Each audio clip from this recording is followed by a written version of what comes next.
Hey, what's happening guys? I'm Alex, you're watching Ride.Enduro.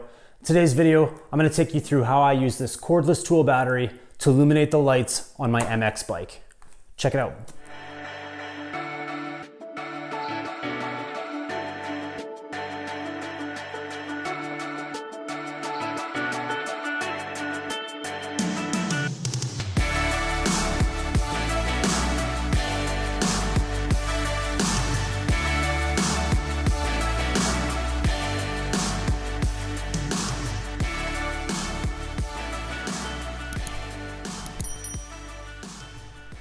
If you're interested in adding lights to a bike that does not have a stator that's capable of running such a setup, you're gonna wanna check this out. I used my 18-volt Makita drill battery to power a 6-inch LED bar light, as well as an illuminated DRC Phantom tail light. Later in this video, I'm gonna take you through step by step on how I accomplished this.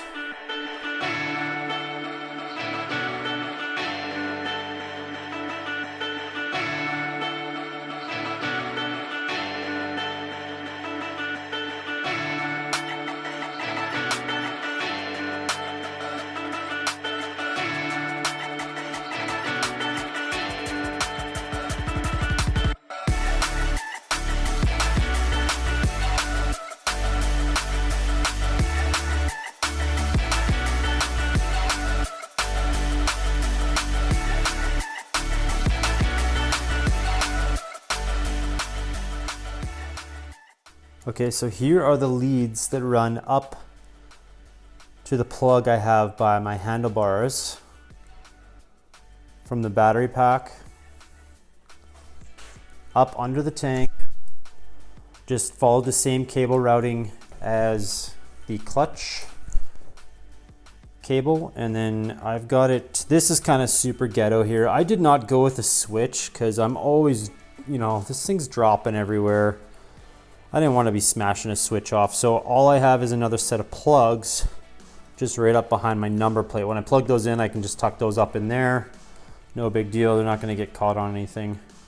So this end here is coming from the battery, and then this here I have wired into this 6-inch LED light bar, as well as wired back through to this DRC Phantom taillight. So when I plug that plug in from the battery at the bars here, I'm gonna have my headlight and my taillight illuminated.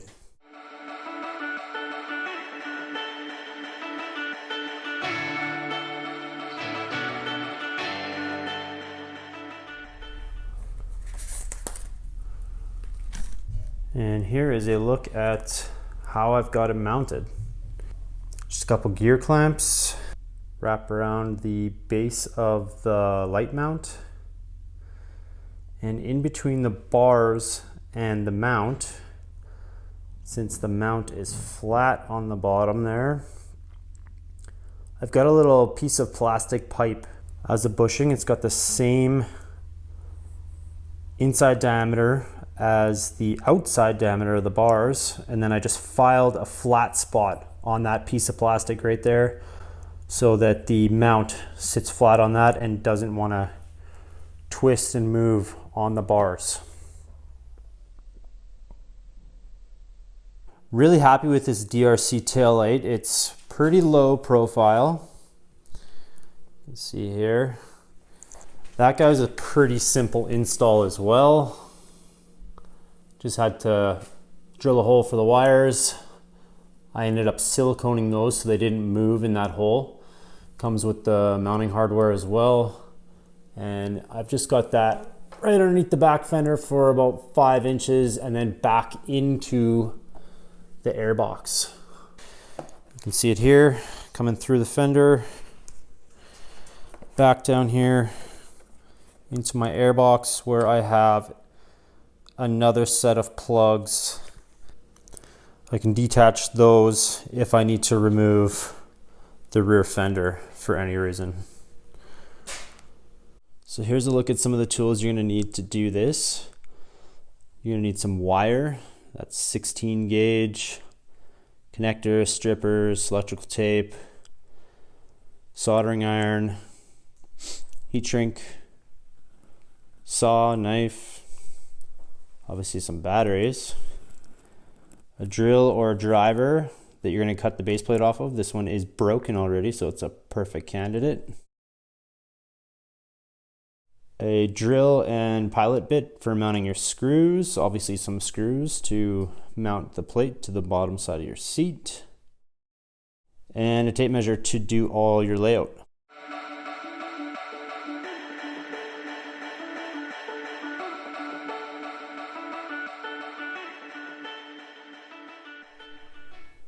Obviously the first thing you're going to check into is the location that you can mount your battery pack. Hopefully you have a suitable spot under your seat. This is a 2014 YZ250. This is the underside of the seat. As you can see here, we had to modify this just slightly. There was a rib that ran right down the center here. It was about 1 inch high, probably just a stiffener. So we went ahead and cut that off, filed it flat, and now we got a nice flat base to mount our plate to. So now we're going to go ahead and cut off the plate from the drill itself. We're going to work our way all the way around the base, the handle to the base, so as not to mess up any of the wires in there.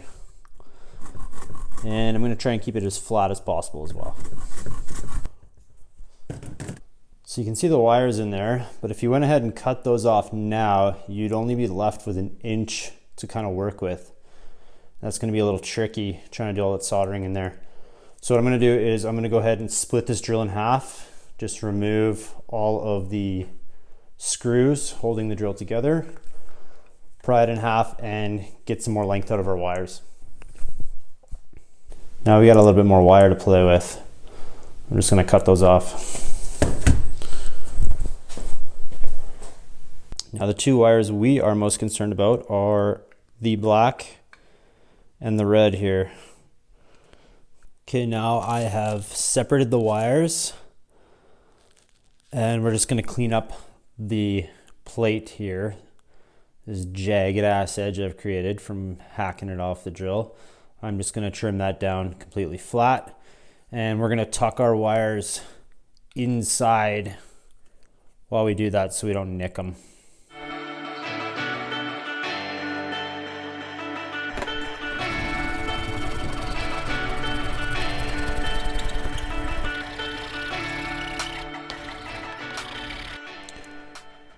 So now that that's pretty damn flat, got a nice surface to mount it to.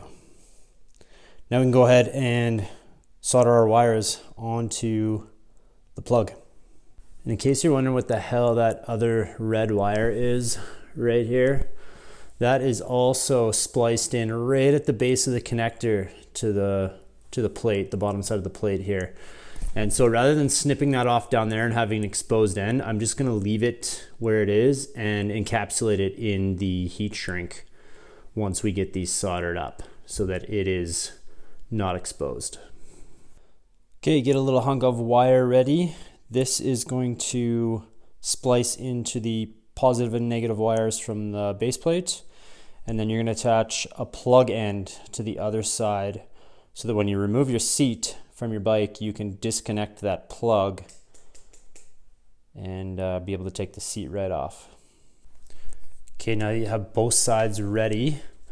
You're gonna slip some heat shrink on the wires before you go to solder them. I always screw myself over at this stage. I get so excited to go solder those wires together and forget to put the heat shrink on prior to doing so. I'm gonna say like 50% of the friggin' time. So don't do like me.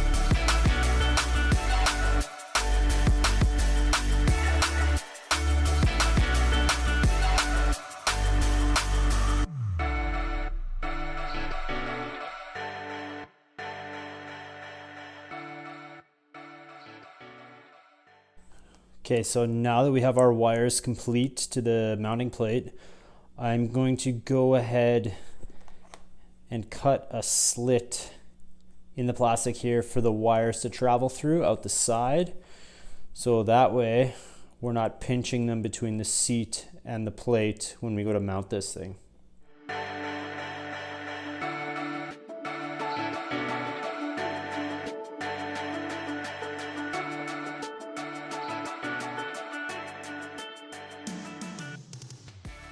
Now you're all set to attach your plug to the other end of this little whip now. You can use these little butt style connectors. These just crimp on, push into each other. I used some of these before. These are Dean's connectors. You can find some waterproof plugs, whatever you want to use. Get those soldered on to the other end of your cable now. One of the most important parts of this whole process is going to be where you decide to mount that battery plate under your seat so that you can still get your seat on and off without the plate or the battery coming in contact with your subframe or limiting your ability to install and remove your seat. The rear part of my seat here rests on a bar across the subframe in the back here, and it also hooks underneath the front on this portion. And so it needs to slide forward an inch. So essentially that means I need to mount my battery and plate at least 1 inch in front of this rear subframe brace that sits on the back of the seat there. So when I go to install the seat goes down right up against it, and then it can slide forward so the front of my seat can latch into the front of that subframe. Okay, so now we have to find some suitable spots to mount your battery plate with some screws to the bottom of your seat. And on these Makita plates, we can get a couple screws up here in the front and a couple in the back. You just want to miss this connector plate and obviously your wires on the inside, and you're going to look something like that when you're all done.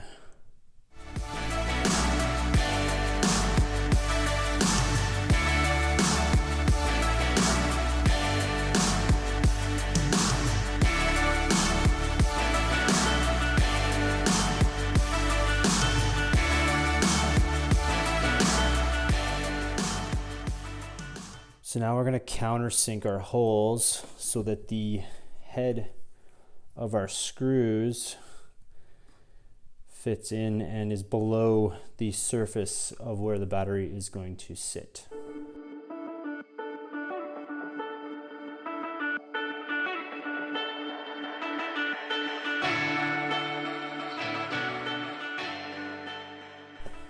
Okay, so once you have your holes drilled and countersunk, you can position your mount on your seat according to your layout, and then you're going to extend those pilot holes through into your seat base so your screws can grab into the plastic. Okay, please don't overlook this step. Make sure your screws are not too long. You don't want to get poked in the ass by one of these things once you get on your bike all happy that you got this all completed and get a screw in your ass. So make sure your screws are not too long. Okay, let's get this sucker onto our seat. Got the screws out just a little bit. I can line the tips up with the holes and drive them home.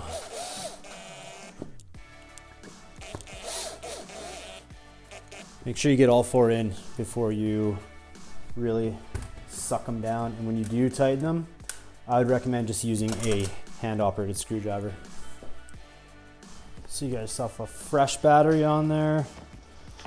You can connect your plugs.